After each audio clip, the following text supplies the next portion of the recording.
We have another entry by David this evening. David, I see that we're looking at this scene from episode 11, and we're going to try and understand what the Japanese says. So, it is in Romaji for our ease. Those of you who are still learning kana, I hope that you're learning hiragana, then katakana, then kanji. If you're going to choose an order at all, that's the best order I have found that works for the greatest number of people. But let's take a look here and just make sure there are no mistakes. Language Reactor is a great tool, but sometimes it makes little mistakes. We see kono chirashi o misesaki ni hatte. There's one tiny mistake here. Let me make this a little smaller. And that small mistake is here. That is a double T if we're going to do that at all. That's hatte, not otherwise it'll be read hate. So let's try this again. Kono chirashi o misesaki ni hatte okeba ii no ne. That is looking otherwise pretty good. So for some reason recently, Language Reactor's app extension, I shouldn't say app maybe, but extension has been kind of disregarding the small tsu in the declining of verbs. Not sure why, but that's been a thing recently. Anyway, let's see what this says. Well, in English, they said, you want me to put up the flyer here, right? Now, of course, this is not a word-for-word translation, but let's see if we can catch some of the things that do make sense here. So, chirashi is the flyer. Chirashi is a common word for like a poster or a flyer or something. Like you put, lost your dog. Here's one for here's a chirashi for looking for a dog, or in this case, it's an advertisement for the Itan site, for the high school named Itan and their festival, Matsuri. Kono chirashi, this chirashi. Okay. Kono chirashi o misesaki. Now, I like writing this apostrophe O, just so there's no possible temptation to think that should be pronounced wo. I still have one or two students among the many I have, one or two of them still want to say wo. It's never wo. You're speaking like a classical Japanese, it's not wo, it's o. Don't let it confuse you. Kono chirashi o misesaki ni.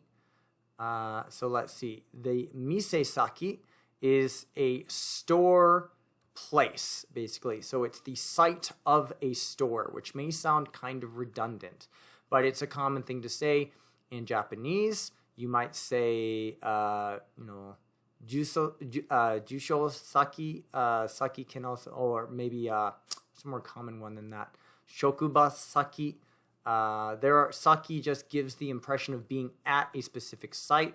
So here, maybe it's something like the storefront, but really it's just the location of the store itself. Mise is store.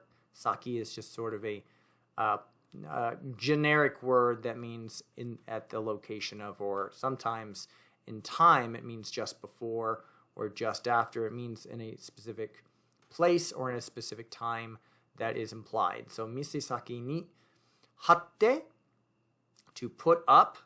Hatte. Actually, haru here kind of means like to paste or to glue or something to that effect. So you've got haru becomes hatte because it's going to be followed by this oku. I know that says okeba, but let me get to that one thing at a time. So if I said haru by itself, that would just mean to paste or to put up. However, now if we change this to hatte,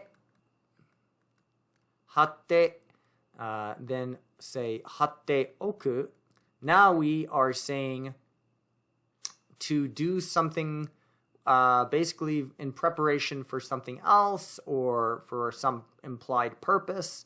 Here it is probably for the purpose of advertising the Itansai, or perhaps for Komi's sense of satisfaction in her attempt to make a request here, or whatever the reason is. It's not so much important that we figure out what the purpose is, but hatteoku just kind of is a way of saying, oh, in preparation for something else. Hatteoku. Now, oku is now going to decline to okeba. So, okeba. This is now a conditional. Sorry, I'm realizing I'm writing it all in hiragana now. So haru became hate, hate. So that's where the double te stop comes in. Hate, and then oku. That's what we have so far. Now, if it's okeba, then we're going to, let me go this way. Now it's going to be like this, okeba. So what have we got so far? If we pull all this together up here, now it says hatte okeba. And what this means is if I put this up or paste this in preparation for something. That doesn't sound anything like want, does it? But this is a very common thing to say, especially in conjunction with this, ii. Okebai. So if you surebai, for instance, suru is to do. Let's make that conditional now. Suru becomes sureba. Sureba. So now this is sureba. And surebai is if it is done, it is good. It would be good to do such a thing. It would be good to do something. That's just not a directly related example, but now let's come back over here. Hatte okeba ii. Hatte okeba ii. It would be good for me to, in preparation for whatever it is that you're wanting, Komi, or whatever is about to go on, put this up or paste this. So, hatte okeba ii. No ne.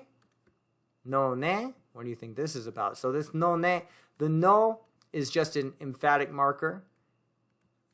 It's a sort of particle working for emphasis. Just like, okay, I get you. I think I get you. This is what you want. This is Karisu, right, from the show. Karisu does. She has a this character trait, kind of like Tadano, of being able to get Komi, even when Komi can't really speak her mind very well. So Karisu is like, no ne. And ne is, of course, also the particle that just is sort of like a confirmation. We often in English will say things like right, or, isn't that right?